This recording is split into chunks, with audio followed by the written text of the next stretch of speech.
Moi boas tardes a todas. Imos ir vendo unhas imaxes de Pascuala mentras falamos. Este é o tempo da conversa, é o momento de escoitala a ela. Di que é filla da posguerra e que iso explica moito da súa traxectoria. Afirma tamén que nos povos brancos pequenos da súa Andalucía natal, a dos anos 40 e 50, radica unha certa clave da súa arquitectura. Por máis que ela quería ser médica. Ben, o que quería por riba de todo era ir á universidade. Filla de republicanos, formada ao calor da institución libre de enseñanza, se ben a necesidade marcou a súa infancia, non deixa de ser unha infancia como unha luminosa illa a calor deses país no escuro da ditadura franquista. Cando outro día falábamos dos seus primeiros anos de estudante de arquitectura en Madrid, eu quedeime coa imaxe do refuxio feito de papel e fío, que foi un dos seus primeiros traballos que realizou na aula.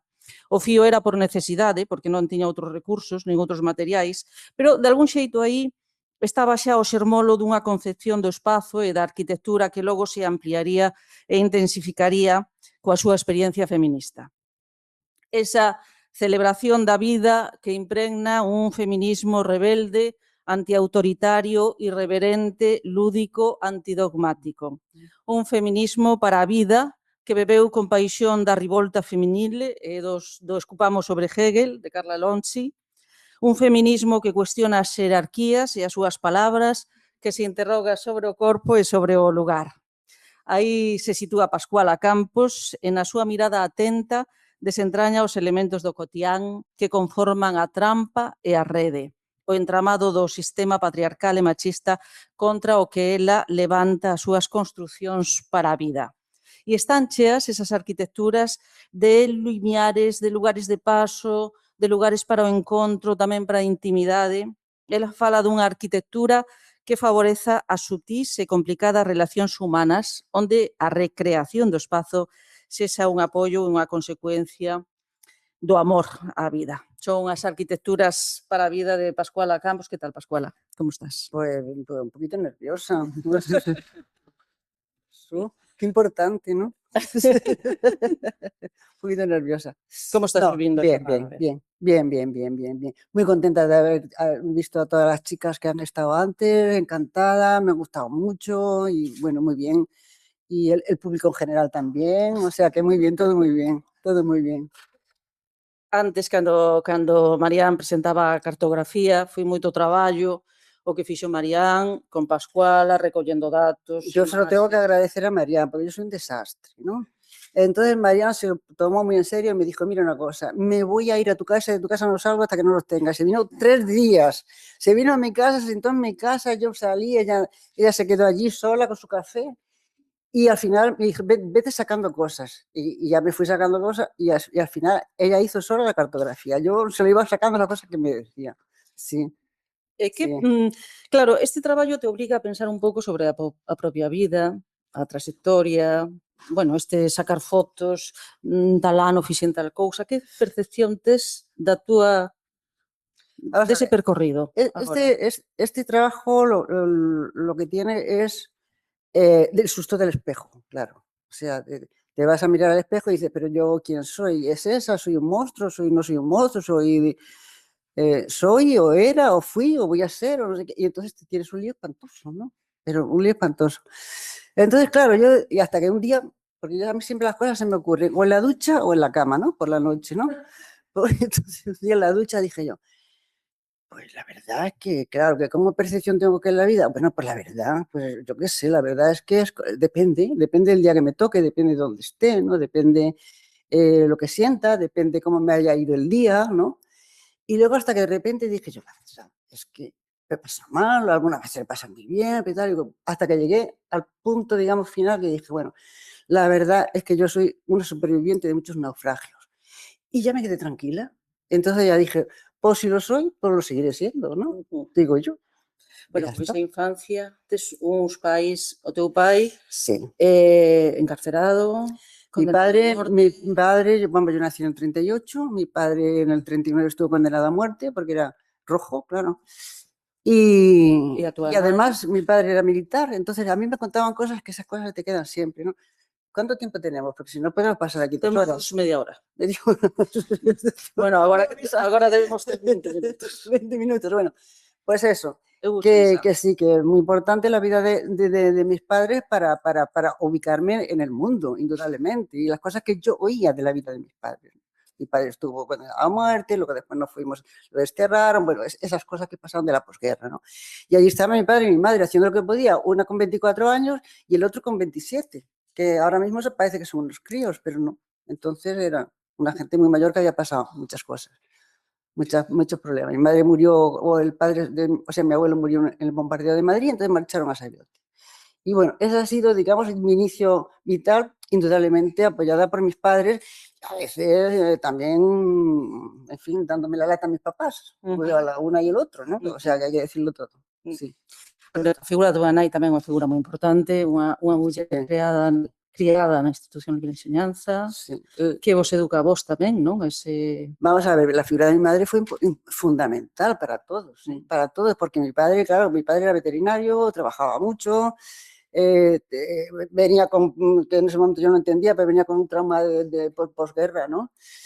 Y mi madre era la que aportaba pues la alegría, la atención, el cuidado psicológico, mental, la lectura, nos enseñaba a cantar, nos enseñaba a hacer cosas, hacía de todo, y era una mujer es muy extraordinaria. O sea, si no hubiera estado mi madre, yo pues no sé lo que hubiera sido de nosotros, o de nosotras, pero éramos 9 hermanos, Si queréis que os cuente un pouco máis de mi madre.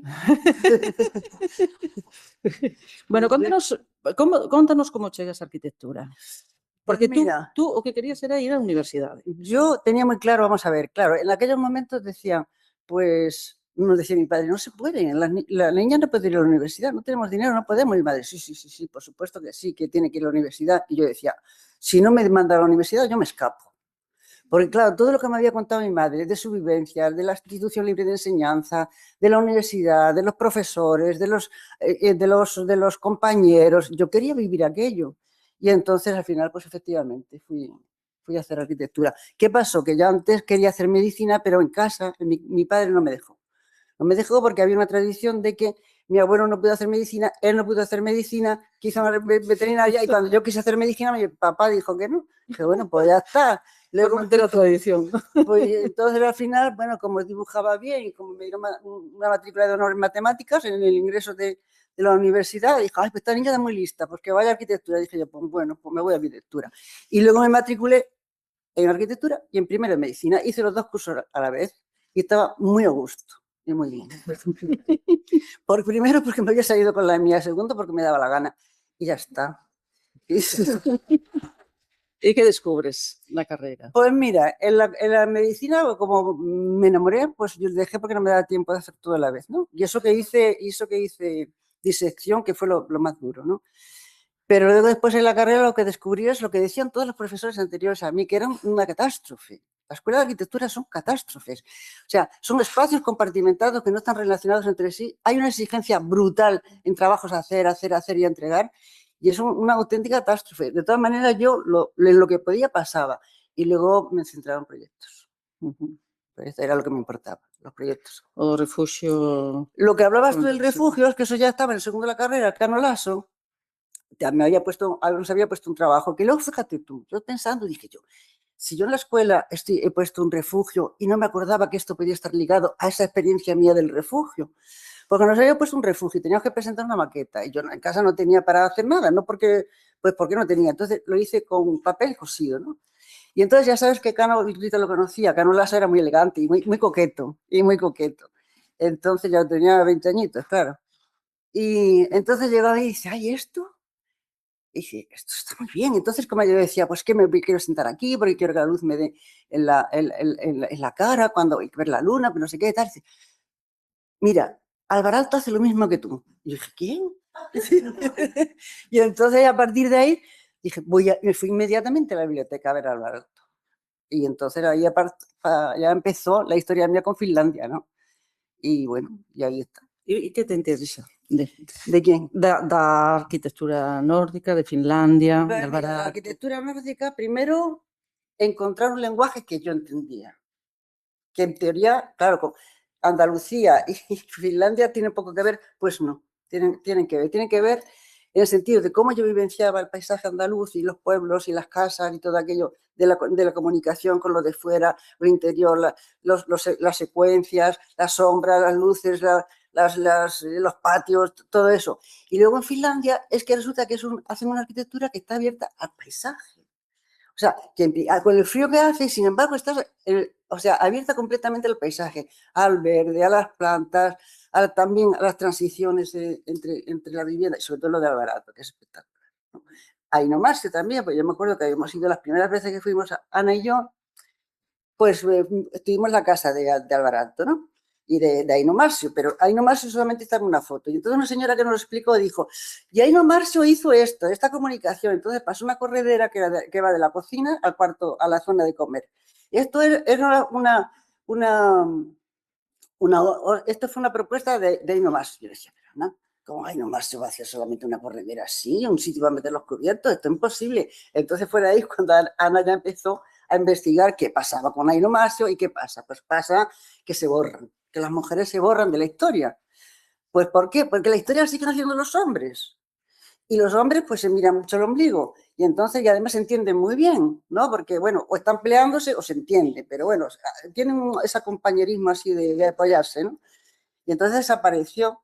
Y entonces, bueno, pues yo reconozco que la Aino Marcio allí. Y yo le decía también a una compañera, a Miriam Columbus, decía, ¿tú te das cuenta que cuando se murió Aino Marcio, las obras de Alvarado, mira que a mí me gustaba mucho, yo le decía a mi madre, qué guapo, y decía, ay, calla, hija, no es guapo, no es guapo.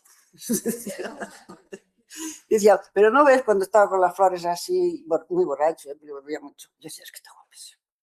Bueno, pues que eso que decía yo, es que las mujeres en la historia pues enseguida se barren y entonces una de las cosas que me gusta a mí de lo que estáis haciendo aquí es precisamente el enlace generacional, porque a mí me parece que hay que reconocer. Y ahí nomás empezó Ana a trabajar con las mujeres, las pioneras, que es asombroso, porque son unas mujeres estupendas, tenemos amigas allí de las pioneras que son maravillosas, y entonces empezamos a decir, ahí nomás yo no puedo hacer solamente esta corredera entre la cocina y la zona de comer. Y entonces ya empezamos a tomar contacto con las... Como chegas ao feminismo? Pues mira, feminismo, pues como te decía, pues por la amistad, porque nos juntábamos, que es bueno, está Luisa, que está ahí, está Carmen, bueno, y ahí así.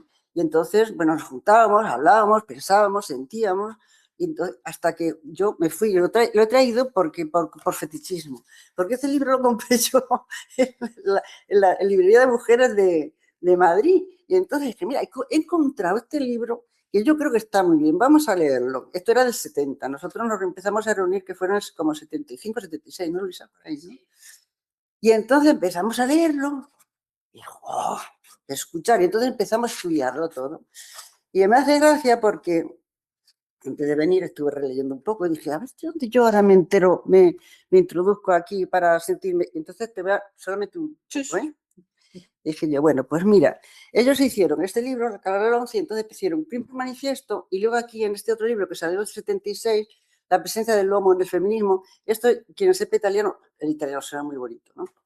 Entonces, tiene primer manifiesto, segundo manifiesto, y entonces a mí del primer manifiesto hay una cosa que me gusta mucho, ¿eh?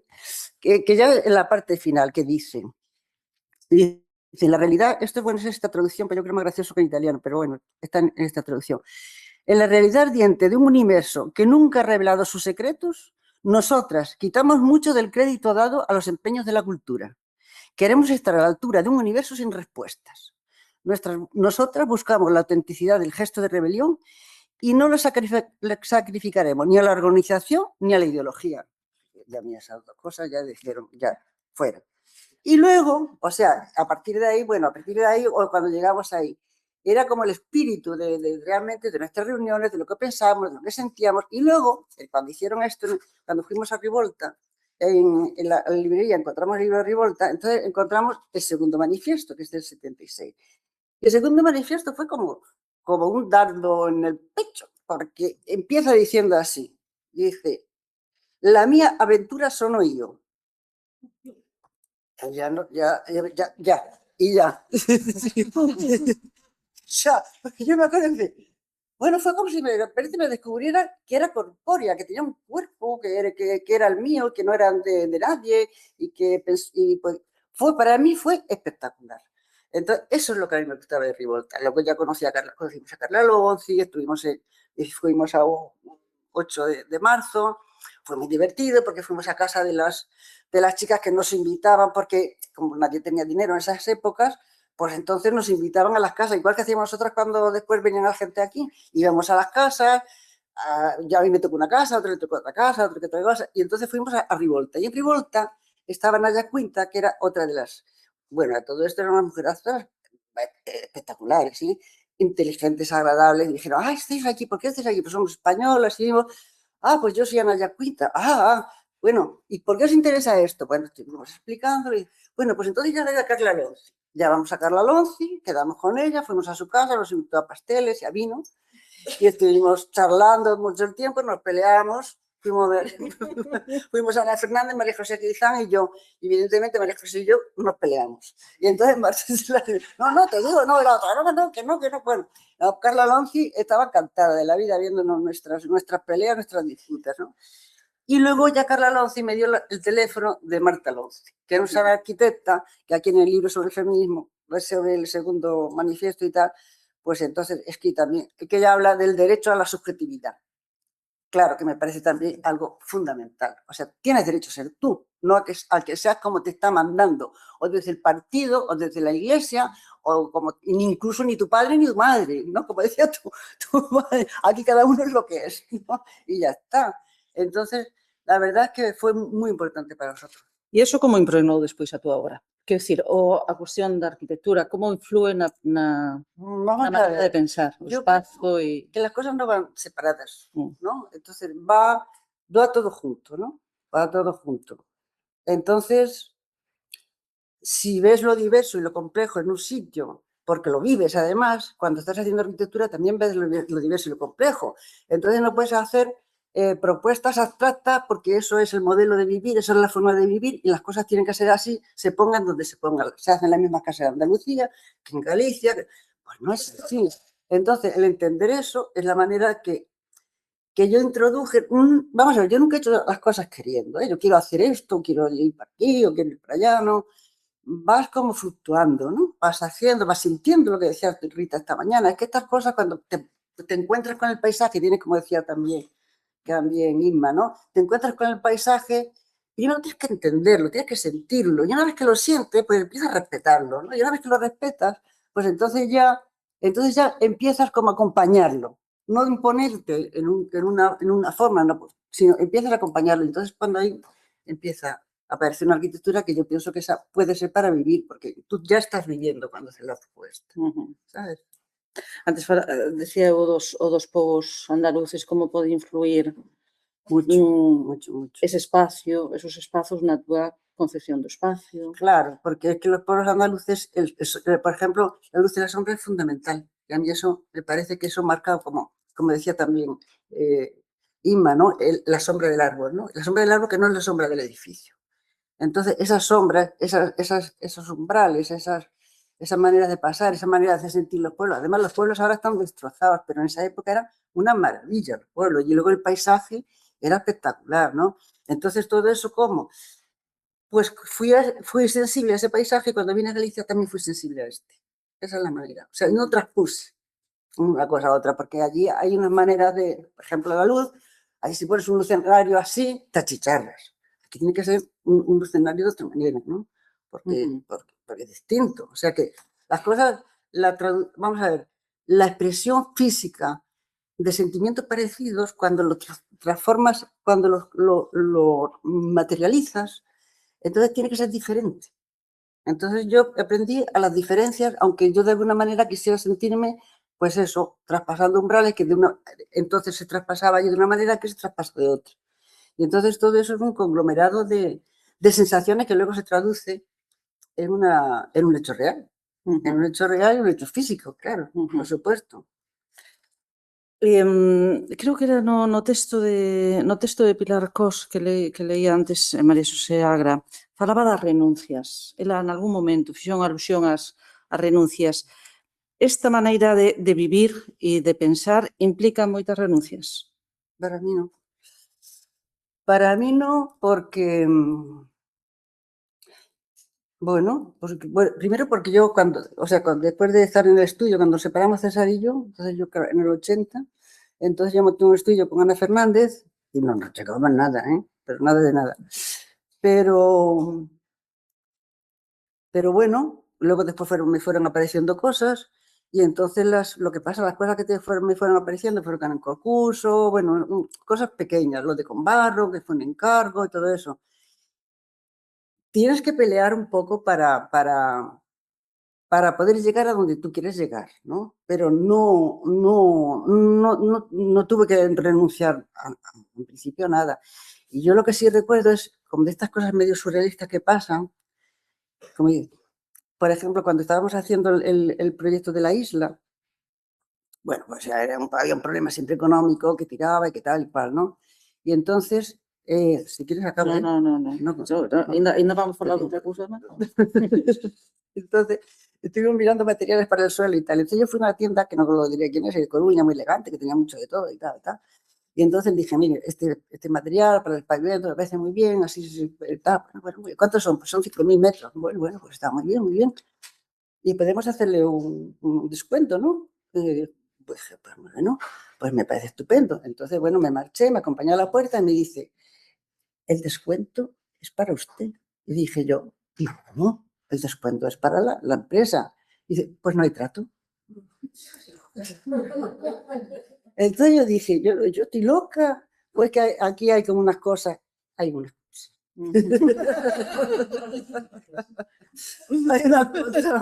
Hay muchas cosas, ¿sabes? Sí. Muchas cosas así, pues sí, eso. Pero vamos, renunciar, pues no. Enfadarme, sí. Agobiarme, sí. Cansarme, sí. No dormir por la noche y despertarme con los ojos así y tal, pensando y tal, sí. Pero no renuncias, no. E o do teatro espontáneo, se interese polo teatro espontáneo, porque Vamos a ver. podemos ter unha sesión de teatro espontáneo. El teatro espontáneo es que, bueno, a mí siempre me gustó, bueno, yo hago el Cambridge, algunas cosas de Freud, luego después era todo Michael Hain, bueno, porque, bueno, me interesaba saber más de lo que aparentemente uno podía saber o más de lo que aparentemente sabía. Entonces, el teatro espontáneo, primero empecé con el psicodrama. Y luego ya a partir de ahí empezamos a trabajar en Pontevedra, un grupo con un psicodramatista que vino a Pontevedra a dar un curso, entonces ya nos apuntamos al teatro espontáneo. ¿Y que el teatro espontáneo qué hace? El teatro, bueno, generalmente todo, sí, el psicodrama, por supuesto, y el teatro espontáneo. El teatro espontáneo lo que hace es poner en la escena, esas cosas que tú sientes y que no tienes por qué, que son subjetivas y que no tienes por qué darle ninguna formalidad. Y entonces eso hace de repente que se construya, que también el teatro espontáneo no es uno solo, sino que es un grupo, eso hace que se construya una historia colectiva que de repente emerge de una manera absolutamente sorprendente para casi todo el mundo, porque nadie se pensaba que iba a decir o iba a hacer, esas son expresiones corporales y verbales, ¿no? Y entonces es muy divertido y es muy, muy liberador de tensiones, ¿sabes? Porque sueltas cosas que la que quieras. Y entonces estuve hice psicodrama, hice formación de psicodrama 5 años y luego fuimos Ana y yo nos marchábamos a los iberoamericanos que era estupendo porque había gente muy buena, muy buena, muy buena. Bueno, es muy difícil también ser bueno, igual que un profesional bueno siempre es difícil, ¿no? Y el psicodrama había gente muy buena y luego en teatro espontáneo también había gente muy buena. Y bueno, y luego ya seguimos con el teatro espontáneo y bueno, hasta que el grupo ya se disolvió y tal, y bueno, pero está ahí y entonces forma parte de una formación emocional mía, claro, por supuesto, y mental e intelectual, claro, indudablemente, siempre está todo junto. Pois logo imos ter unha... Luego vamos a hacer una gracia con el teatro espontáneo. Ben, pois, rematemos. Pues sí. Rematamos.